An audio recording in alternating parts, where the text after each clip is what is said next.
모두 일어서서 찬송가 4장을 부르시면서 하나님께 예배하겠습니다. 찬송가 4장입니다.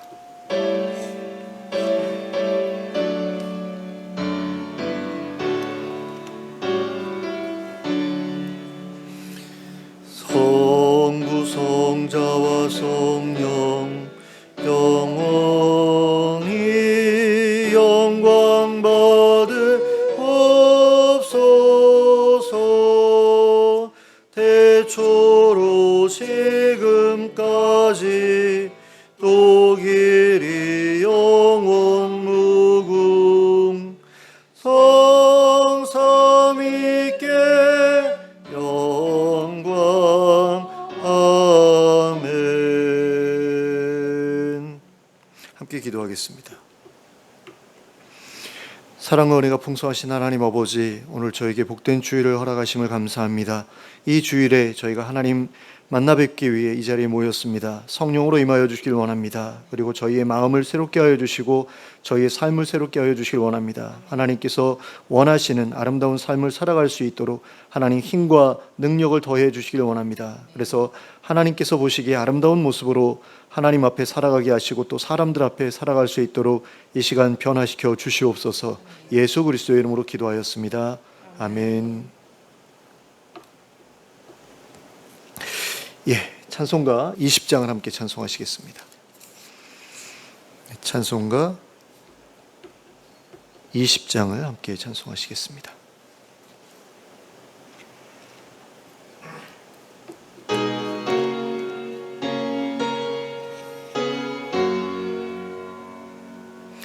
큰 영광 중에 계신 주 나 찬송합니다.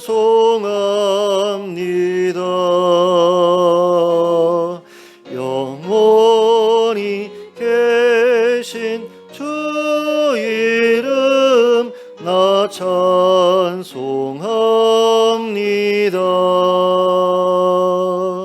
한없이 크신 능력을 나 찬송합니다.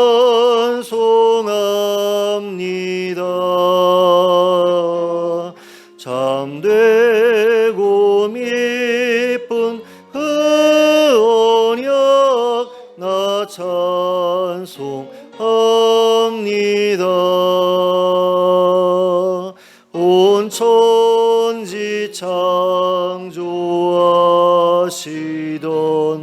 그 말씀이 미소 영원히 변치 않는 줄 나 믿사옵니다. 그 온유하신 주 음성 날 불러주시고 그 품에 품어 주시니 나 찬송합니다.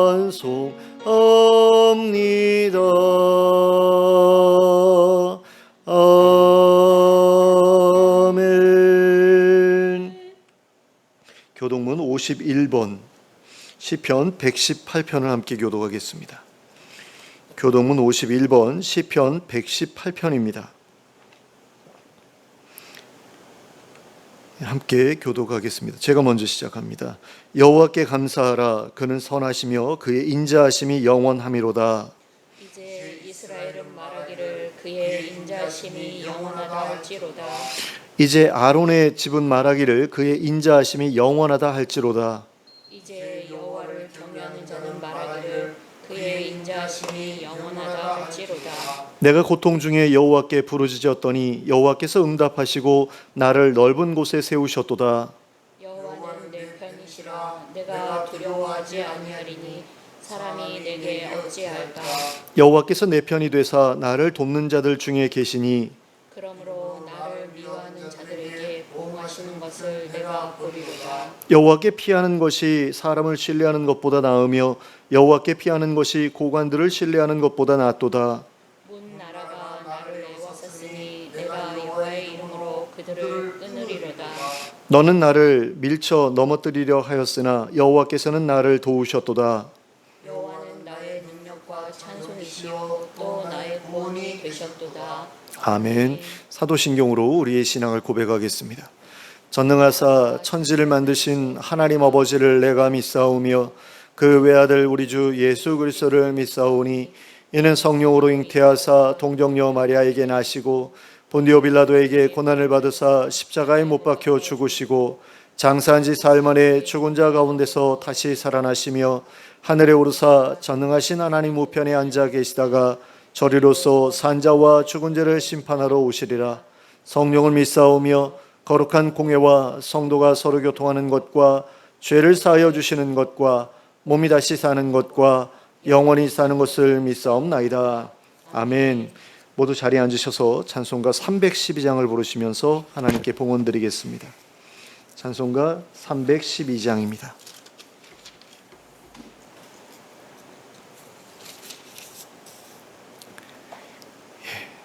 찬송가 312장 함께 찬송하겠습니다.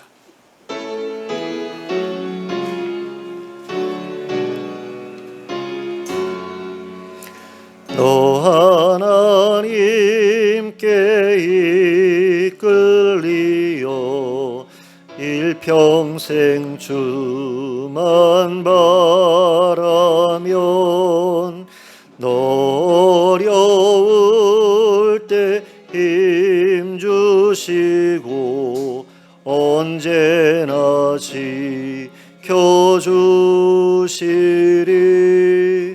주 크신 사랑 믿는 자 그 반석 위에 서리라. 너 설레는 맘 가다듬고 희망 중 기다리면서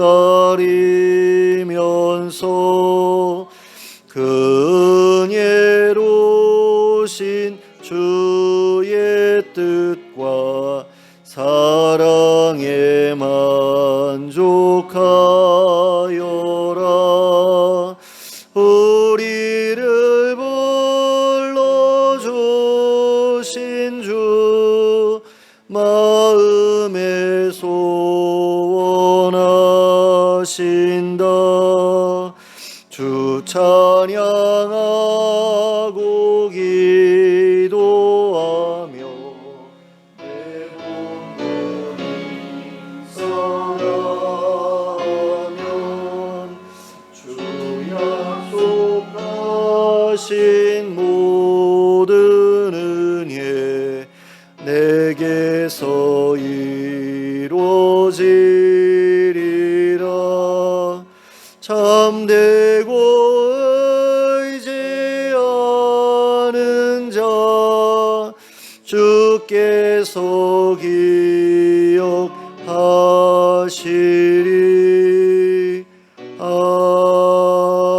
아멘. 함께 기도하겠습니다. 사랑과 은혜가 풍성하신 하나님 아버지, 한 주간 동안 저희 삶을 보살펴 주심을 감사합니다. 하나님의 은혜로 저희가 지금까지 살아왔습니다. 하나님께서 저희를 인도해 주셨고 또 보호해 주셨고 필요한 것들을 채워 주셔서 저희가 이렇게 살아왔는데, 하나님 이 은혜를 저희가 계속해서 앞으로도 누릴 수 있게 되길 원합니다. 늘 하나님을 의지하는 삶이 되게 하여 주시고, 하나님께서 이끌어 주시는 길로만 가는 저희들 되게 하여 주시고, 또 하나님께서 채워주시는 것에 만족하는 저희들이 되게 하여 주시고, 또 하나님의 보호하심에 모든 것을 의탁하며 살아가는 인생이 될 수 있도록 인도하여 주시옵소서. 하나님 아버지, 저희 성도님들 가운데 건강에 어려움 겪고 계신 분들이 있습니다. 기억하여 주시길 원합니다. 찾아가 주셔서 만나 주시고, 또 머리에 손 얹어 주셔서 치유의 역사가 그들 가운데 일어나게 하여 주시길 원합니다. 우리 어르신들 가운데 거동하기 힘든 분들이 있는데 하나님 아버지 자유롭게 활발하게 움직일 수 있도록 도와주시고, 또 암으로 투병 중에 있는 분도 계십니다. 하나님 붙들어 주셔서 깨끗하게 낫게 하여 주시고, 또 하나님 부르실 때까지 통증 없이 고통 없이 건강하게 지내다가 하나님의 부름을 받을 수 있도록 은혜를 허락하여 주시옵소서. 또 하나님 아버지 정신적인 어려움 가운데 있는 분들도 있습니다. 하나님께서 그분들의 정신도 맑게 해주시고, 또 마음의 어려움과 어지러움도 하나님 아버지 온전히 해결해 주시기를 원합니다. 그래서 하나님과 교통하는 가운데 늘 맑은 정신으로 살아갈 수 있도록 도와주시고, 또 하나님 아버지 일상생활하는데 어려움 겪지 않을 수 있도록 그들을 붙들어 주시기를 원합니다. 또 하나님 아버지 경제적인 어려움 때문에 힘들어하고 있는 이들도 있습니다. 하나님께서 그들의 필요를 채워주시기를 원합니다. 일할 수 있는 장소를 허락해 주시고, 또 함께 일할 동료들을, 좋은 동료들을 허락해 주시고, 또 일할 마음도 주시고, 또 하나님 아버지 여러 가지 어려움 가운데에서 하나님 아버지 일할 수 있는 그런 장소를 허락해 주셨음에도 불구하고 직장의 어려움으로, 또 사업장의 어려움으로 힘들어하고 있는 분들이 있는데, 하나님 그들의 어려움도 하나님 함께 해결해 주시기를 간절히 원합니다. 그래서 하나님께서 채워주시는 것으로 여유 있게 살아갈 수 있도록 허락해 주시고, 또 차고 넘치는 것이 있으면 주변에 힘들고 어려운 이들을 돌아볼 수 있는 그런 마음도 주셔서 하나님께서 주신 것들로 계속해서 하늘 창고에 쌓아나가는 복된 인생이 될 수 있도록 인도하여 주시옵소서.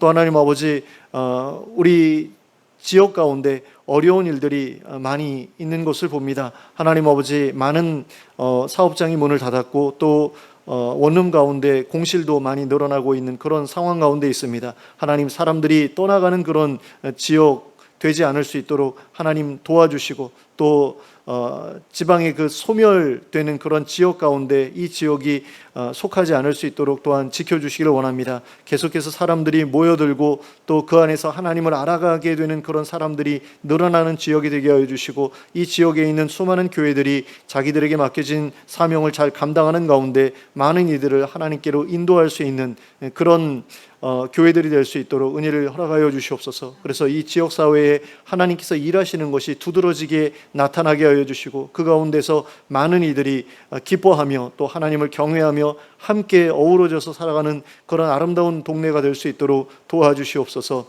또 하나님 아버지 이 나라가 많은 어려움 가운데 있습니다.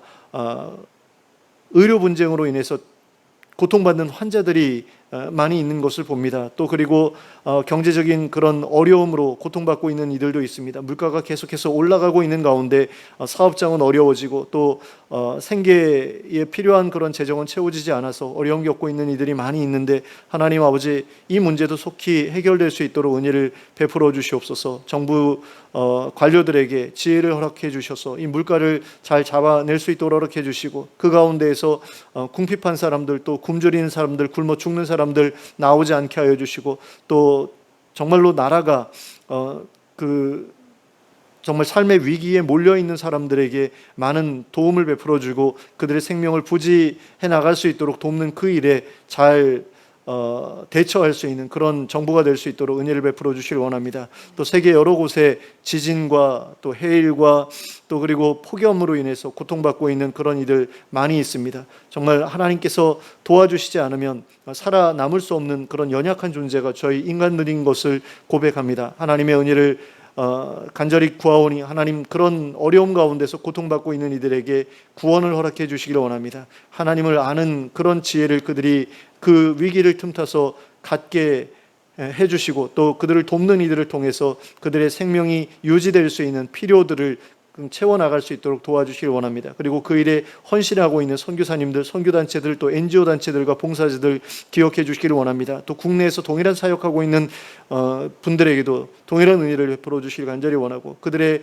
수고를 통해서 많은 이들이 살아나는 가운데 그 일에 헌신한 분들에게 많은 것으로 갚아주시고 채워주시는 역사가 일어나게 하여 주시길 간절히 원합니다. 그리고 우리도 우리 자신만을 위해 살아가는 것이 아니라 계속해서 이웃들을 돌아보고 어려운 이들을 돌아보는 가운데 정말 하나님께서 원하시는 하나님 나라를 이 땅에 구현해 나갈 수 있는 저희들 되게 하여 주시옵소서. 저희 가정으로부터 시작해서 저희 교회와 또 저희의 직장과 또 사업장 가운데에서 하나님 아버지 하나님 나라가 이루어지는 일들이 풍성하게 일어나게 해주시길 원합니다. 많은 사람들이 자기 주변 이웃들을 또 동료 직원들을 지옥과 같은 그런 삶 속으로 밀어넣고 있는 그런 모습들을 많이 보는데, 그와 같은 일들이 하나님 아버지 속히 중단되게 하여 주시고 정말 그들이 특별히 예수 믿는 사람들이 그런 일에 가해자가 되지 않을 수 있도록 도와주시고 정말로 많은 이들 앞에서 하나님 나라의 그 아름다움을 보여줄 수 있는 그런 선한 자들로 거듭나서 변화된 모습으로 많은 이들에게 덕을 끼치며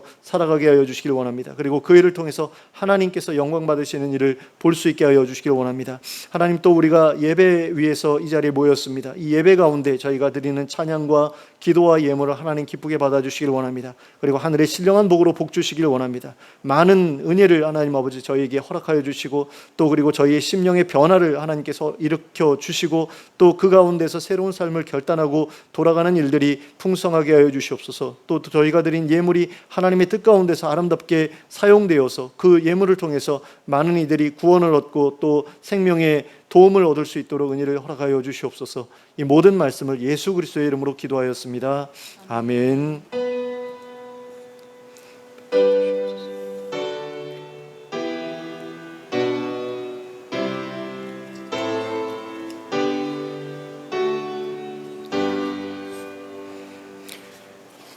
예, 교회 소식을 함께 보시겠습니다. 생장점이 터지는 13주 구약 일독학교가 시작됩니다.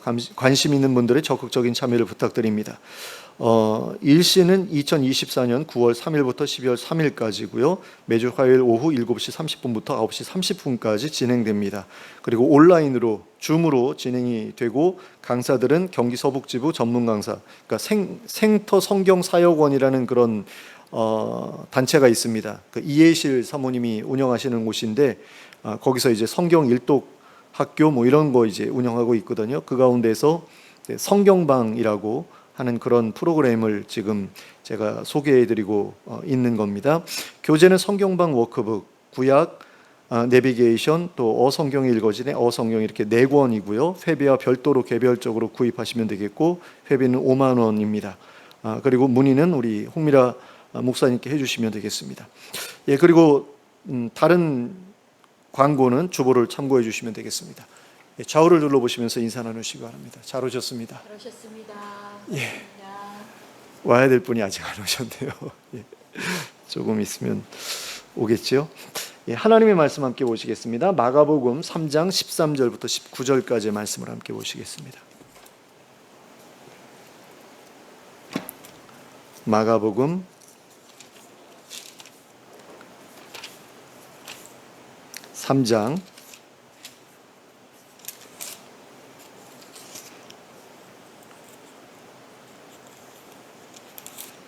13절부터 마가복음 3장 13절부터 19절까지를 함께 합독하도록 하겠습니다. 함께 읽겠습니다. 시작. 또 산에 오르사 자기가 원하는 자들을 부르시니 나아온지라. 이에 12를 세우셨으니 이는 자기와 함께 있게 하시고 또 보내사 전도도 하며 귀신을 내쫓는 권능도 가지게 하려 하심이더라. 이 12를 세우셨으니 시몬에게는 베드로란 이름을 더하셨고 또 세베대의 아들 야고보와 야고보의 형제 요한이니 이 둘에게는 보아너게 곧 우레의 아들이란 이름을 더하셨으며 또 안드레와 빌립과 바돌로메와 마테와 도마와 알페오의 아들 야고보와 및 다데오와 가나나인 시몬이며 또 가롯 유다니 이는 예수를 판 자러라. 아멘. 예수님께서는 40일 금식을 마치신 후에 유대와 갈릴리를 오가며 복음을 전하셨습니다. 그리고 제자들도 모으기 시작하셨습니다. 사실 공관복음이라고 하는 마태, 마가, 누가 복음을 보시면 예수님께서 40일 금식을 마치신 후에 곧바로 이렇게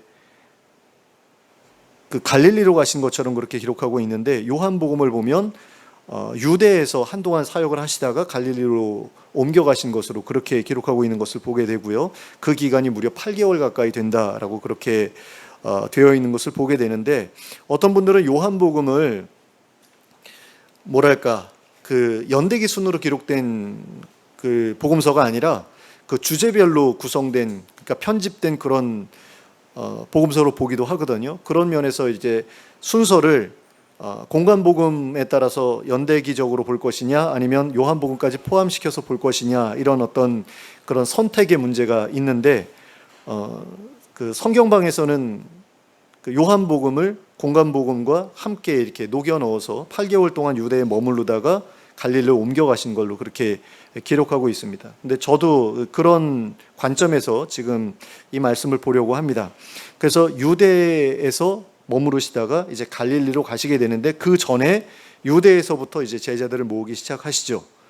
그래서 가장 먼저는 베드로와 안드레를 제자로 부르셨고요. 그 다음에는 야고보와 요한을 제자로 부르시는데 이 제자로 부르시기 전에 먼저 유대에서 만남이 있었던 것을 봅니다. 아마도 세례 요한에게 세례를 받으러 왔다가 그때 예수님도 만나게 된 게 아닌가라는 그런 생각이 드는데 예수님을 만난 것과 예수님의 제자로 부르심을 받은 것 사이에는 좀 시간적인 그런 간격이 있었던 것을 우리가 생각하고 넘어갔으면 좋겠습니다. 이 네 사람 중에서 안드레와 요한은 원래 세례 요한의 제자였습니다. 그런데 이들은 세례 요한이 예수님에 대해 소개하는 말씀을 들은 이후에 곧바로 예수님을 찾아가 하룻밤을 지내면서 예수님의 말씀을 들었습니다. 그래서 예수님의 그 가르침에 경도가 되지요. 그래서 세례 요한 대신에 예수님을 따르게 되는 그런 일이 벌어지게 됩니다. 그러나 이들이 예수님의 제자가 된 것은 예수님께서 이들을 부르신 때부터였습니다. 그리고 마가복음이나 마태복음의 기록을 보시면 예수님께서 그들을 부르신 순서가 베드로와 안드레가 첫 번째, 그리고 야고보와 요한이 두 번째였음을 알 수 있게 됩니다. 그래서 예수님의 제자들 중에서 가장 앞자리는 늘 이 네 사람이 차지해 왔습니다. 그리고 그 다음으로는 빌립과 바돌로메를 제자로 부르셨습니다. 그리고 그 후에 레위, 마태를 제자로 부르셨습니다. 그런데 이 7명의 제자는 예수님께서 어떤 상황에서 어떤 방식으로 제자로 부르셨는지가 복음서에 분명하게 기록되어 있는 반면에 나머지 5명에 대해서는 별다른 기록이 없는 것을 볼 수 있습니다. 사실 예수님께서 이 12명에 대해서만 제자로 삼아야지 하고 부르신 것은 아니었습니다. 예수님께서 제자로 부르셨던 사람은 이보다 훨씬 더 많았습니다. 누가복음 10장만 살펴봐도 예수님께서 70명의 제자를 따로 세우셔서 복음을 전파하라고 내보내셨던 것을 볼 수 있습니다. 그러므로 이 12명의 제자는 그 많은 제자들 중에서 대표로 뽑힌 사람들이었다고 보는 것이 맞습니다. 우리가 흔히 사도라고 부르는 특별한 제자들이 바로 이 사람들이었습니다. 하지만 아무나 이 12명 안에 넣을 수는 없었습니다. 그래서 예수님께서는 밤이 새도록 기도하신 후에야 이 12명을 확정하셨습니다. 누가복음 6장 12절에 보시면 그렇게 기록되어 있습니다. 그리고 다음 날 제자들 중에서 이 12명을 공개적으로 호명하시며 사도로 세우셨습니다. 우리가 보고 있는 본문이 바로 이 부분이죠. 그러면 예수님께서 이 12명을 사도로 선택하셨던 이유는 무엇이었을까요? 예수님께서 이 사람들을 사도로 세우셨던 첫 번째 이유 또는 목적은 이들로 하여금 새 이스라엘을 이끌어가는 사람들이 되게 하시기 위함이었습니다. 예수님께서 자신의 제자들을 통해 이루고자 하셨던 것은 하나님 나라를 세우는 일에 실패했던 이스라엘을 대신할 새로운 이스라엘의 건설이었습니다. 그리고 이 새로운 이스라엘을 이끌어갈 사람들로 선택된 사람들이 바로 이 12 사도였습니다. 이들은 마치 이스라엘의 12 아들들처럼 하나님의 백성 공동체를 이끌어 가야 할 사람들이었습니다. 그리고 예수님께서 이 사람들을 사도로 세우셨던 두 번째 목적은 본문 14절에 기록되어 있는 것처럼 예수님과 함께 있게 하시고 또 다른 곳으로 보내서 전도도 하게 하시며 귀신을 내쫓는 권능도 가지게 하시기 위함이었습니다. 그리고 이 모든 일은 새 이스라엘, 즉 하나님 나라를 세우는 데에 필요했던 일들이었습니다. 우선 그들은 예수님과 함께 있어야 했습니다. 그리고 예수님이 선포하시는 말씀을 반복해서 들어야 했습니다. 귀에 인이 박힐 정도로 많이 듣고 그 말씀을 마음에 새겨서 자기 입으로 줄줄 말할 수 있게 되어야 했습니다. 그래서 예수님과 함께 있어야 했던 것이다라는 거죠. 그 또한 이들은 예수님의 모습을 보면서 그 모습을 본받아야 했습니다. 예수님을 닮아가야 했다라는 겁니다. 죄인들을 대하는 태도, 아이들을 대하는 태도, 하나님께 기도하는 자세와 같은 것들에 대해서 예수님의 모습을 보고 배워야 했습니다. 그래서 예수님을 빼다 박은 사람이 되어야 했다라는 겁니다. 그럼으로써 하나님 나라에 어울리는 사람, 그리고 하나님의 백성들을 이끌어가기에 합당한 사람이 되어야 했습니다. 다음으로는 전도도 해야 했습니다. 아무런 준비 없이 전도할 수 없었기 때문에 예수님과 함께 있으면서 예수님이 전도하시는 모습을 먼저 보아야 했습니다. 말씀을 선포하는 것이라든가 치유하시는 것이라든가 귀신 내쫓는 것이라든가 이런 것들을 보고 배워야 했다라는 거죠. 그리고 그 다음으로는 병을 고치는 권세와 귀신을 내쫓는 권능을 받아야 했습니다. 그래서 하나님 나라의 표적을 사람들 앞에 보여줄 수 있어야 했습니다. 하나님 나라가 세워지면 이 모든 질병들이 사라지고 모든 장애가 사라지며 모든 귀신들이 쫓겨나게 되리라는 것을 사람들 앞에 보여줄 수 있어야 했습니다. 이처럼 예수님의 제자들, 그 중에서도 사도들은 하나님 나라 복음을 제대로 선포할 수 있어야 했고, 동시에 자신들이 선포하는 메시지가 거짓이 아니라는 것을 증명할 수 있어야 했습니다. 표적을 통해서 우리가 전한 게 가짜가 아니야 라는 것을 보여줄 수 있어야 됐다라는 거죠. 그리고 그들이 본격적으로 사역을 시작했을 때 수많은 사람들이 그들이 전하는 복음을 듣고 하나님께로 돌아왔습니다. 그들은 예수님을 구주로 받아들였고 자신들의 죄를 회개하고 세례를 받았고 하나님과 새로운 관계를 맺었습니다. 하나님 나라 백성으로서 예전의 죄된 생활에서 떠나 거룩하고 경건한 삶을 새롭게 시작했습니다. 바로 이 일을 위해 예수님께서 제자들을 부르셨고 그 중에서 12명의 사도들을 특별히 선택하셨던 것입니다. 그런데 이 12명의 사도들 가운데에는 굉장히 다양한 사람들이 섞여 있었습니다. 예수님께서 가장 먼저 제자로 부르셨던 4명의 제자는 모두가 어부였습니다. 그런데 그 이후로 부르신 사람들 중에는 마태와 같은 세리도 있었고 시몬과 같은 열심당원도 있었습니다. 이 중에서 세리는 로마 정부에서 식민지였던 유다와 갈릴리에 부과했던 세금을 로마 사람들을 대신해서 거두어들였던 사람들이었습니다. 이들은 로마인이 아니라 유대인이었지만 로마인의 편에서 로마에 상납할 세금을 거두는 일을 했기 때문에 유대인들로부터 매국노와 같은 취급을 받았습니다. 반면에 열심당원은 로마에 맞서 싸우던 무장 독립 운동 집단인 열심당에 소속되어 있었던 사람들이었습니다. 이들은 품속에 칼을 숨기고 다니다가 로마인이나 로마인에게 부역하는 세리와 같은 사람들을 만나면 주저없이 그들을 공격했던 사람들이었습니다. 그러므로 세리와 열심당원은 서로 공존하기 어려운 사람들이었습니다. 칼부림 나기 딱 좋은 그런 관계였다라는 거죠. 그런데도 예수님의 제자들 중에는 이러한 사람들이 함께 어우러져 있었다라는 겁니다. 세리도 열심당원도 예수님의 공동체 안에서는 하나님 나라가 세워지는 일을 위해 한마음 한뜻으로 움직였습니다. 제가 이런 모습을 보면서 굉장히 안타까운 게 예수님이 있는 사람들 가운데 그 정치적인 어떤 이견들로 인해서 갈라지고 서로 다투는 그런 모습들을 교회 안에서 많이 보잖아요. 이걸 보면 굉장히 안타까운 마음이 들어요.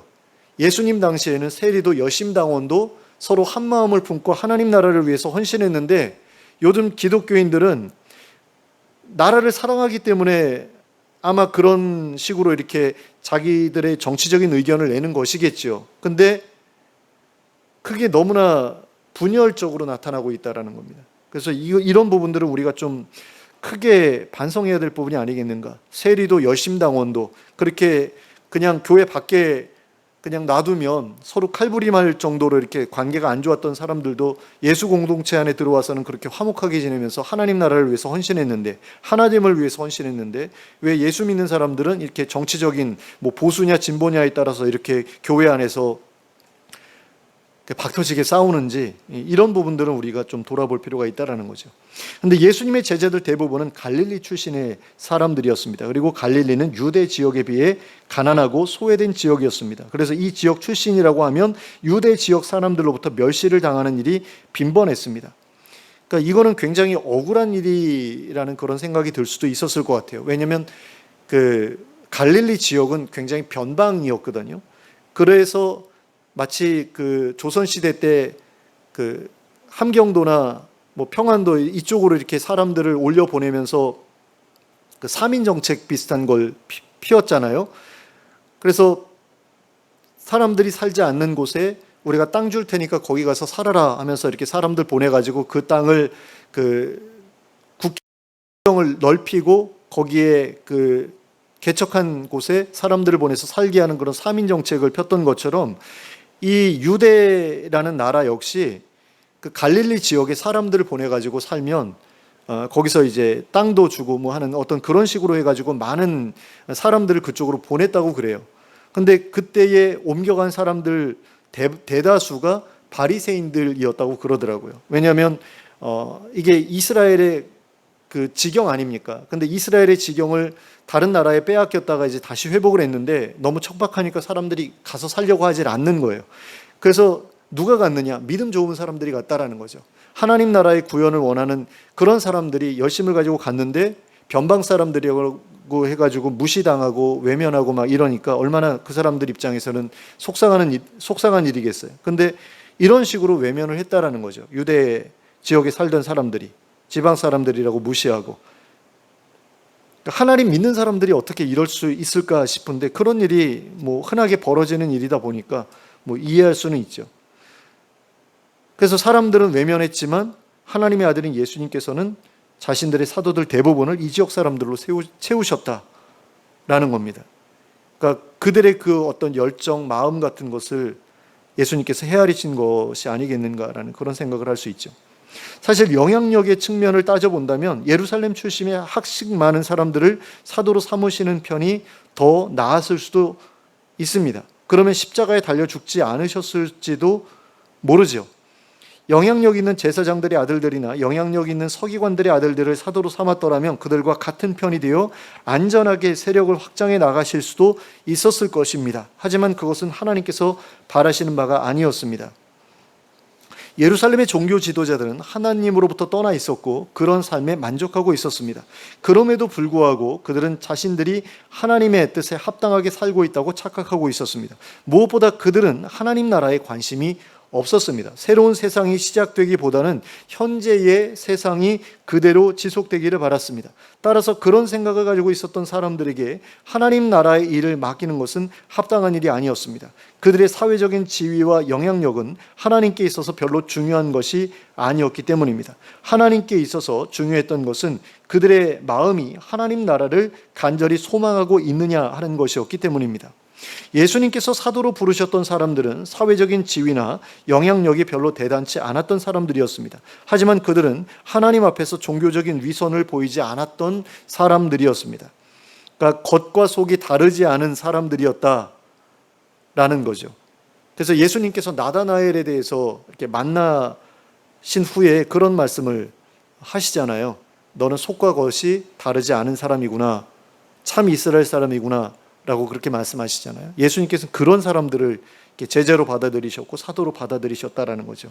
그래서 스스로 거룩한 척하거나 의로운 척하지 않는 사람들, 그런 사람들을 예수님께서 부르셨다라는 겁니다. 그리고 그들은 무엇보다도 하나님께서 약속하신 새로운 세상에 대한 깊은 관심과 동경을 가지고 있는 사람들이었습니다. 하나님 나라를 소망하고 있었던 사람들이었다라는 겁니다. 그래서 그들이 예수님의 사도로 선택될 수 있었던 것이다라는 것입니다. 그러나 그들도 완전한 사람은 아니었습니다. 훗날 그들 중 한 명은 예수님을 은 30개에 팔아 넘겼습니다. 그리고 또 한 사람은 예수님을 부인하고 도망쳤습니다. 예수님께서 자신이 죽은 이후의 일을 맡기려고 선택하셨던 그 사람들은 예수님께서 돌아가신 뒤에 예수님의 기대와는 완전히 다른 반응을 보였습니다.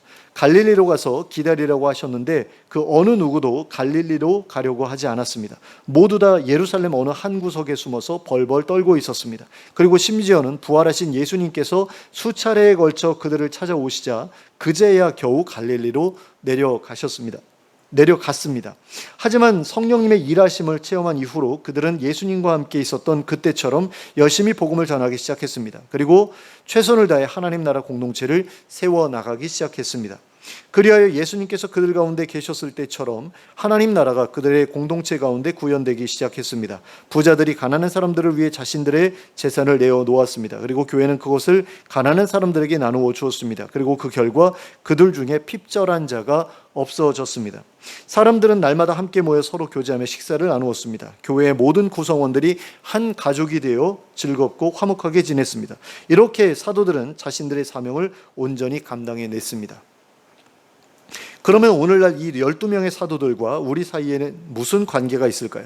로만 카톨릭에서 말하는 것처럼 교황과 주교들이 이들의 후계자라고 한다면 이들과 우리 사이에는 직접적인 연관이 없습니다. 또한 개신교의 목사들이 이들의 후계자라고 해도 그것은 마찬가지입니다. 그렇다면 이 12명의 사도들과 일반 성도들 사이에는 아무런 연결점이 없을까요? 그렇지 않습니다. 예수님께서 당신의 제자로 부르셨다는 점에서는 12명의 사도와 일반 성도들 사이에 아무런 차이가 없습니다. 예수님께서 부르신 것은 이 12명의 사도들만이 아니었습니다. 더 많게는 예수님께서 복음을 전하라고 내보내셨던 70명의 제자들이 있었고, 그보다 많게는 마가의 다락방에 모였던 120명의 제자들이 있었습니다. 그리고 더 많게는 예수님께서 부활하신 후에 한자리에서 그분을 목격했던 500여 명의 제자들도 있었습니다. 그들도 사도들처럼 예수님의 부르심을 받았고 성령님도 받았고 또 권능도 받았고 복음도 전했습니다. 12명의 사도들은 그 많은 제자들 중에서 하나님 나라를 세워나가는 일에 있어서 좀 더 앞자리에 세워진 사람들이었을 뿐입니다. 이것은 목회자들 역시 마찬가지입니다. 목회자들이 일반 성도들과 다른 점이 있다면 그것은 그들이 서 있는 자리가 좀 더 전방에 위치하고 있다는 것뿐입니다.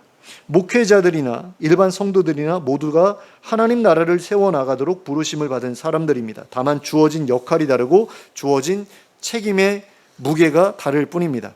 노방 전도와 같은 일들은 또는 선교와 같은 일들은 특별한 사명을 받은 사람들만 하면 되는 것이라고 생각할 수도 있습니다. 하지만 자신이 주변 사람들에게 복음을 전하는 그런 일은, 자신의 주변 사람들에게 복음 전하는 일은 예수님의 제자라면 누구나 해야 하는 일입니다.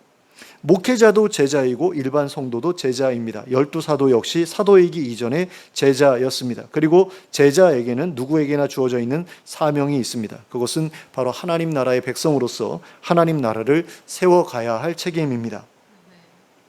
우리도 그들처럼 예수님의 제자로 성도로 하나님의 백성으로 부름을 받았습니다. 그리고 하나님 나라를 세워갈 책임도 함께 부여받았습니다. 그래서 우리는 우리의 가정을, 우리의 교회를, 또 우리가 속한 모든 공동체를 하나님 나라로 세워가야 합니다. 그런데 그 일은 결코 쉽고 만만한 일이 아닙니다. 하나님 나라의 백성으로서 세상 사람들과 다르게 살아가는 그 일은 꽤나 불편하고 번거로운 일일 수도 있습니다. 때로는 희생을 감수해야 하기도 하고 손해를 감수해야 하기도 합니다. 그러므로 자기 의지만 가지고서는 절대로 감당할 수 없는 일이기도 합니다. 따라서 하나님의 백성으로서 제대로 살아내기 위해서는 먼저 부활하신 예수님을 만나 뵈어야 합니다. 그리고 성령님의 임재를 체험해야 합니다. 그리고 능력과 권세도 받아야 합니다. 예수님의 제자들도 부활하신 예수님을 뵙고 성령님의 임재를 경험한 이후에야 하나님 나라 공동체를 일으켜 세울 수 있었습니다. 그리고 다른 제자들 역시 성령님의 임재를 경험한 이후에야 자기들의 공동체 안에서 하나님 나라를 구현해 나가는 데에 기여할 수 있었습니다. 하나님 나라 공동체를 위해 복음을 전할 수 있게 되었고 자신들의 재산을 내어놓고 가난한 이들을 돌아볼 수 있게 된 것은 바로 성령님의 임재를 경험한 이후의 일이었다라는 것입니다.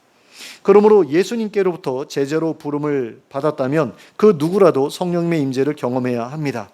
예수님께 부름을 받은 사람인데도 성령님께서 찾아오시지 않는 일은 있을 수 없습니다. 예수님께서 부르셨다면 예수님의 영이신 성령님께서도 그 사람을 만나 주시지 않을 이유가 없습니다. 그리고 예수님께서 맡기신 일을 감당할 수 있도록 능력과 권세를 더딥혀 주시지 않으실 이유도 없습니다. 그러므로 우리가 예수님을 찾아가서 성령님을 보내주십시오 라고 기도한다면 그 기도가 응답되지 않을 이유가 없다라는 거죠. 그러므로 자신을 예수님의 제자라고 생각한다면 부활하신 예수님께 나아가시기 바랍니다. 그리고 그분께 성령님을 보내달라고 간구하시기 바랍니다. 그리고 성령님께서 주시는 권세와 능력을 소유하시기 바랍니다. 그리고 그 능력과 권세를 힘입어 자신의 삶 속에 하나님 나라를 구현해 가시기 바랍니다. 그리고 그럼으로써 자신을 부르신 예수님의 기대에 부응하여 하나님 나라에 어울리는 삶을 살아내는 우리 모두가 될 수 있기를 예수 그리스도의 이름으로 축원합니다. 함께 기도하겠습니다. 사랑과 은혜가 풍성하신 하나님 아버지, 저희를 하나님의 백성으로 불러주신 것을 감사합니다. 예수 그리스도의 제자로 불러주신 것을 감사합니다. 그래서 저희가 예수님을 닮아갈 수 있기를 바랍니다. 꼭 닮은 사람이 되어서 예수님께서 행하셨던 일들을 행할 수 있기를 원하고 예수님께서 구현하셨던 하나님 나라를 우리의 공동체 안에서 구현해 낼 수 있게 해주시길 원합니다. 예수님께서 이 땅에 계시는 동안 그분을 찾아갔던 사람들이 얼마나 행복하고 즐거운 시간을 보냈는지 하나님 우리가 깨닫게 해주시길 원합니다. 그리고 나를 찾아온 사람들이 나를 통해서 얼마나 행복하고 즐거워질 수 있는지도 우리가 생각해 보게 해주시길 원합니다. 내가 성령님과 동행하고 있으면, 하나님의 인도하심을 따라 살아가고 있으면 내 주변 사람들에게 하나님 나라를 경험하게 해줄 수 있는 그런 사람이 될 수 있다는 사실을 우리로 깨닫게 해주시길 원합니다. 그리고 그 일을 위해서 헌신하는 저희들 되게 하여 주시길 원합니다.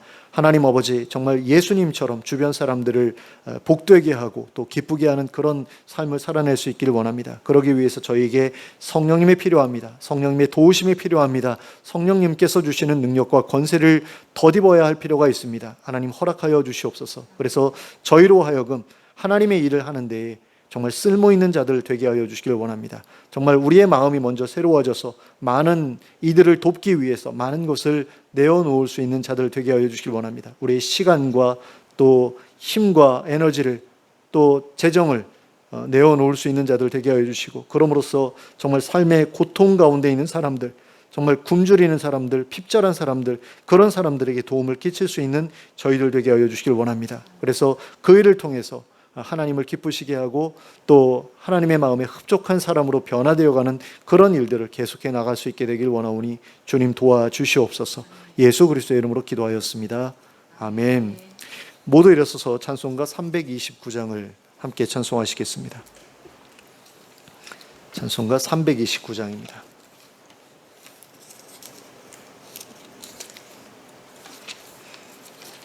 (329장) 함께 찬송하겠습니다.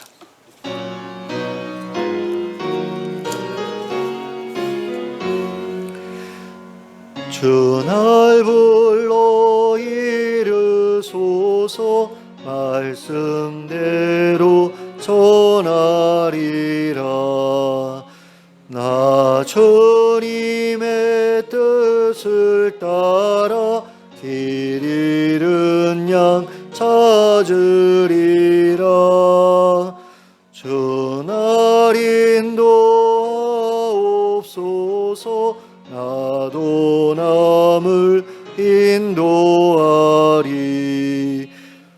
주 말씀에 줄인 양떼 다 먹이게 하옵소서. 저 든든한 반석 위에 날 세우사 힘주소서. 내 손을 펴물에 빠진 저 무리를 건지리라. 내 주 얼굴 뵙기까지 주님 나를 도우소서. 이 천한 몸 받으셔서 주 뜻대로 쓰옵소서.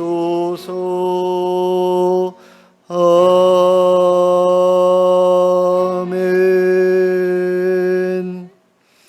함께 기도하겠습니다. 이제는 우리 주 예수 그리스도의 은혜와 하나님 아버지의 극진하신 사랑과 성령님의 감동감화 교통하심이 예수님의 제자된 자로서 성령님께서 주시는 능력과 권세를 힘입어 하나님 나라를 이 땅에 구현하며 살아가야 할 책임을 기꺼이 감당하기로 결단하고 돌아가는 주의 백성들 머리 위에 지금부터 영원토록 함께 하실지어다. 아멘.